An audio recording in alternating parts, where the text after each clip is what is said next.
So finally Roman Reigns is back और भाई आते ही साथ उन्होंने ना सिर्फ सेथ फ्रिकिन रॉलिंस बल्कि सीएम पंक के ऊपर भी कर दिया है अटैक। करेंगे बात पूरे आज मंडे नाइट रॉ शो के बारे में। Hey buddies welcome to our channel and I am back with a new video. तो सबसे पहले देखो ओपन किस तरीके से होता है शो। जे ऊसो के साथ एक बार फिर से शो होता है ओपन। इस बार वो फेस करते हैं ग्रेसन वॉलर को एंड ऑफ कोर्स इस मैच को वो जीत जाते हैं। ऑस्टिन थ्योरी होते हैं हेल्प करने के लिए ग्रेसन वॉलर की, but still somehow Jey Uso जो है वो विक्ट्री यहाँ पर हासिल करते हैं। मैच खत्म होने के बाद भाई गुंथर एक बार फिर से आते हैं लास्ट वीक की तरह। जे ऊसो के ऊपर वो अपना वही सबमिशन वगैरह लगाते हैं और जिसके साथ वो स्टैंड टॉल करते हैं। यहाँ पर तो रेगुलर हो रहा है ये चीज। जे ऊसो के ऊपर वो पीछे से आकर अपना वही सबमिशन लगा रहे हैं। तो लेट्स सी डब्ल्यूडब्ल्यूई को स्टोरी लाइन यहाँ पर दिखाना चाह रही है कि भाई ये तो मतलब बहुत ही मुश्किल है इससे निकलना and then somehow Jesus will find a way. So देखते हैं किस तरीके से डब्ल्यूडब्ल्यूई आगे इस स्टोरी लाइन में जाने वाली है। इसके बाद लोगन पॉल आते हैं शो पर। लोगन पॉल जो है वो बोलते हैं भाई वैसे तो एजे स्टाइल्स ने मुझको बुलाना था बट मैं ही एजे स्टाइल को बुला लेता हूँ। एंड इनफैक्ट वो रॉक जॉन सीना वाले मैटर के बारे में बताते हैं। वो बोलता है भाई कोडी रोड्स कितना बेवकूफ है, मतलब अगर मुझे ऐसा ऑफर मिलता भाई सोल बेचने का रॉक को तो मैं तो भाई दे देता है। तो वो ये भी बोलता है भाई कि रॉक को अगर चाहिए है तो मतलब मैं अवेलेबल हूँ। एंड इसके बाद फिर अरीना में बैठे होते हैं एंड्रू स्क्लज। तो उनको वो माइक पकड़ा देते हैं और उनसे वो पूछते हैं कि भाई तुम यहाँ पर क्यों आए हो, किस लिए आए हो ये शो देखने के लिए। तो बोलते हैं भाई कि मैं तो स्टील केज मैच देखने आया हूँ सीएम पंक और सेथ रॉलिंस के बीच का। तो मतलब ठीक है चल मैच देखने आया, पर किसकी वजह से तू आया है शो को देखने के लिए। फिर वो साहब बोल देते हैं जो लोगन पॉल सुनना चाह रहे होते हैं। लोगन पॉल अपना नाम सुनना चाह रहे होते हैं बट वो बोलते हैं भाई मैं तेरे को तो देखने नहीं आया हूँ, यहाँ पर कोई भी तेरे को देखने नहीं आया है। इनफैक्ट हम तो एजे स्टाइल्स को भी देखने आए हैं। तो उसके बाद फिर वो क्या करते हैं भाई उनको ड्रैग करते हैं बाहर, अटैक उनको करने के लिए जाते हैं। बट देन फिर वहां पर एजे स्टाइल्स आ जाते हैं उनको बचाने के लिए। एजे स्टाइल्स अपना फिनोमिनल फोरआर्म लगाते हैं और इस तरीके से ये जो स्टोरी लाइन है लोगन पॉल और एजे स्टाइल्स की यहाँ पर ऑफिशियली अब शुरू भी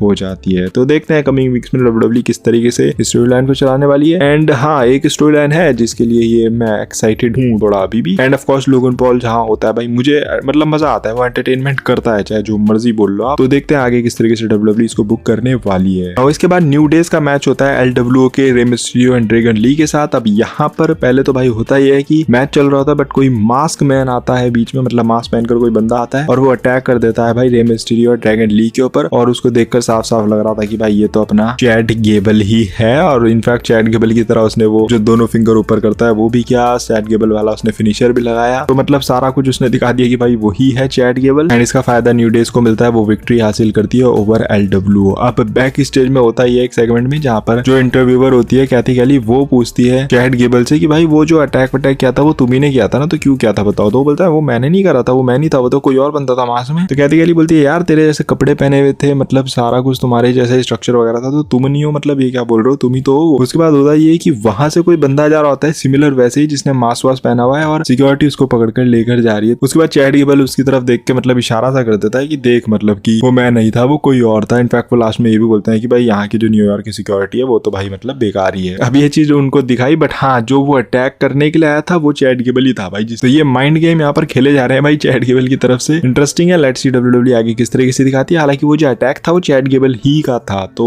उन्होंने बाद में वो मतलब पकड़वा दिया किसी और को एंड ऑल। तो कमिंग वीक्स में मजा आएगा इस स्टोरी लाइन को देखने में। एंड मैं तो जैसे कि मैंने लास्ट वीक भी बोला था वो ट्रेलर वगैरह देखकर उनका वो जो टीजर सा था, तो मैं तो एक्साइटेड हूँ भाई इस चैट गेबल की स्टोरी लाइन के लिए। लेट्स सी डब्ल्यूडब्ल्यूई इसमें कुछ अच्छा निकालती है, कुछ आउट ऑफ द बॉक्स निकालती है या फिर वही आगे जाकर कचरा करने वाली है, तो वो देखने के बाद ही हमें पता चलेगा। उसके बाद आते हैं भाई हमारे WWE champion Cody Rhodes. Cody Rhodes आते हैं और कोडी रोड्स बताते हैं कि भाई देखो जॉन सीना यहाँ पर नहीं आया है, पता नहीं क्यों नहीं आया, जबकि इस सिटी में तो उसने ये चीज भी करी है वो चीज भी करी है। वो बताते हैं उनकी अकॉम्प्लिशमेंट जो उन्होंने इस सिटी के अंदर किया है। देन वो बताते हैं कि मेरे पास ये प्रिविलेज रही कि मुझे अपने हीरो को हराने का मौका मिलेगा रेसलमेनिया के अंदर। एंड वो नंबर 17 की भी बात करते हैं कि भाई वो डिल्यूजन में है कि वो 17 टाइम चैंपियन बनेगा बट मैं ऐसा होने नहीं दूंगा। एंड लाइक आई सेड कि उन्होंने ये चीज बोली कि भाई उनके पास ये प्रिविलेज है, वो अपने हीरो को हराएंगे। एंड लास्ट में एक बहुत ही इंटरेस्टिंग चीज उन्होंने बोली कि भाई जॉन सीना को मैं ये चीज रियलाइज कराऊंगा जो आपको ऑलरेडी पता है, मतलब ऑडियंस को तो ऑलरेडी पता है बट जॉन सीना को भी ये चीज रियलाइज हो जाएगी कि I am the captain now. Captain मतलब जो शिप के कैप्टन है वो वही है। कहने का मतलब है कि भाई कंपनी के जो पोस्टर बॉय हैं अब भाई वो कोडी रोड्स हैं। ये चीज जॉन सीना को रियलाइज हो जाएगी। सो इसके ऊपर वैसे मैंने वीडियो ऑलरेडी रिकॉर्ड करी हुई है जो कि कल आनी थी बट फॉर सम रीजन वो नहीं आई है, तो वो मैं कल अपलोड करूंगा जिसमें हम इस पर्टिकुलर चीज पर और थोड़ा डिटेल में बात करेंगे। इसके बाद वुमेन्स डिवीजन में भी एक इंटरेस्टिंग सेगमेंट होता है। पहले तो ईओ स्काई को बुलाया जाता है इंटरव्यू के लिए, उसके बाद फिर बियांका ब्लेयर आती है। दोनों का मैच रेसलमेनिया में सेटअप है, तो वहां पर बियांका ब्लेयर जैसे जवाब दे ही रही होती है रिया रिप्ली को कि भाई लास्ट वीक रिया रिप्ली को लगा होगा कि भाई मतलब वो मेरे से पंगा लेगी तो मैं कुछ नहीं करूंगी एंड ऑल। तो मतलब बेसिकली उसने रिया रिप्ली का वहां पर नाम जो है वो लिया एंड रिया रिप्ली का म्यूजिक हिट होता है, रिया रिप्ली वहां पर आती है और बियांका ब्लेयर और रिया रिप्ली तो बिल्कुल आमने सामने खड़े जाती है, साइड में खड़ी हुई है ईयो स्काई। तो दोनों ही जो बंदी थी मतलब बियांका ब्लेयर और रिया रिप्ली दोनों ही मतलब एक एक करके उसने ईयो स्काई को साइड कर दिया कि भाई अरे तू 1 मिनट साइड हो यार, हमें बात करने दे, मतलब हमें मेरे को सामने वाले के साथ मैटर जो है वो सॉल्व करने दे। तो वैसे काइंड ऑफ उसको ट्रीट कर रहे थे कि ये तो मतलब ऐसे ही बंदी है, बाकी हम दोनों ही है जो है। तो वैसा कुछ यहाँ पर सेगमेंट दिखाया गया, बट ईयो स्काई इस चीज से फ्रस्ट्रेट हुई, उसने दोनों के भाई एक एक चमाट लगाई खिंचा के एंड वो वहां से चले जाती है। तो ठीक है सेगमेंट अच्छा लगा, बट वो जो स्लैप उन्होंने करा अगर थोड़े से एग्रेशन या थोड़े अच्छे तरीके से लगाती तो मुझे थोड़ा सा पसंद आता। तो मुझे आई डोंट नो ये डब्ल्यूडब्ल्यूई जापानीज जो फीमेल सुपरस्टार्स है इनके साथ क्या करती है, कैसे बुक करती है, बिकॉज इनको वही वो बच्चा टाइप सा दिखा देती है। मतलब वो यू नो आपने देखा होगा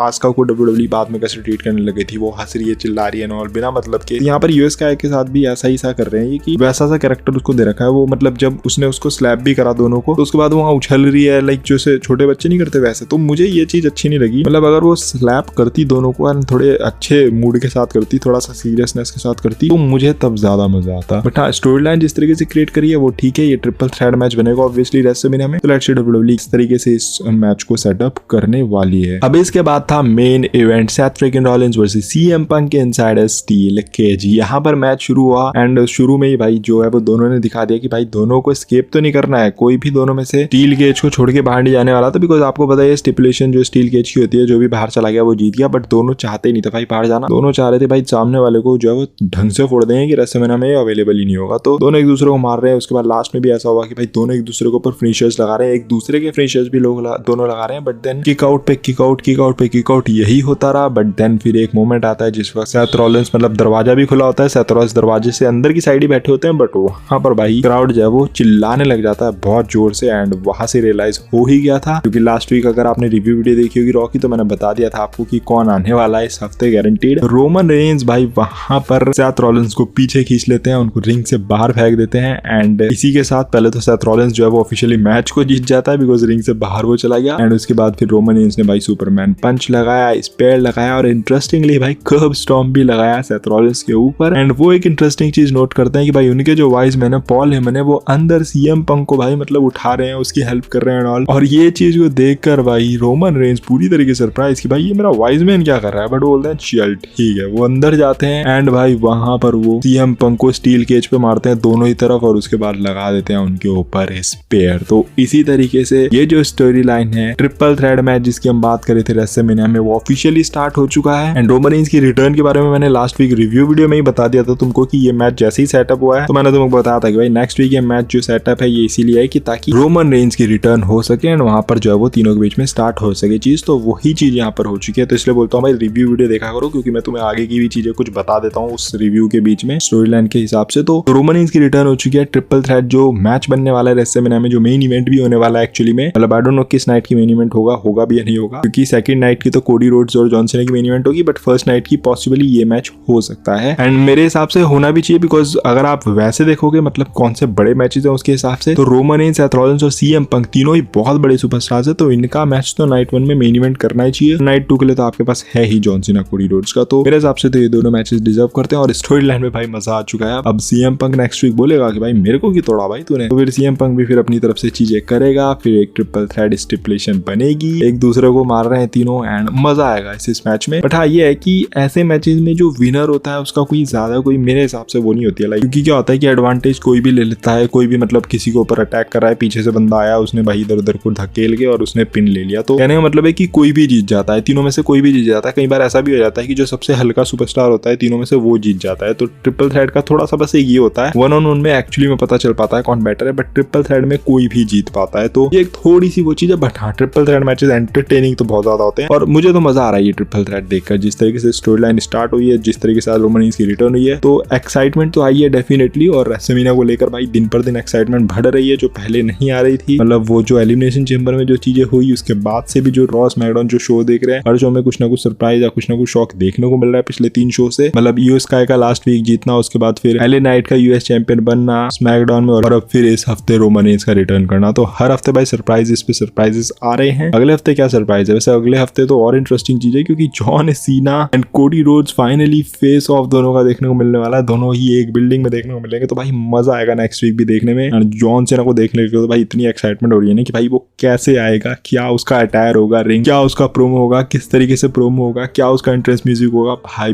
बहुत ही एक्साइटमेंट है नेक्स्ट वीक के लिए। फिलहाल तो भाई तुम एक ही चीज कर दो कि लाइक कर दो वीडियो को, चैनल को सब्सक्राइब कर दो अगर नहीं किया है, चैनल पर बने रहो। थोड़ा सा इनकंसिस्टेंट बीच बीच में हो रहे हैं बट थोड़ा सा इश्यूज चल रहे हैं। I hope you guys can understand. ये वीडियो थोड़ी पसंद आएगी तो डोंट फॉरगेट टू लाइक और स्मैश सब्सक्राइब। मिलता है अगली वीडियो के अंदर। Till then, love you all and do not give up, just keep fighting.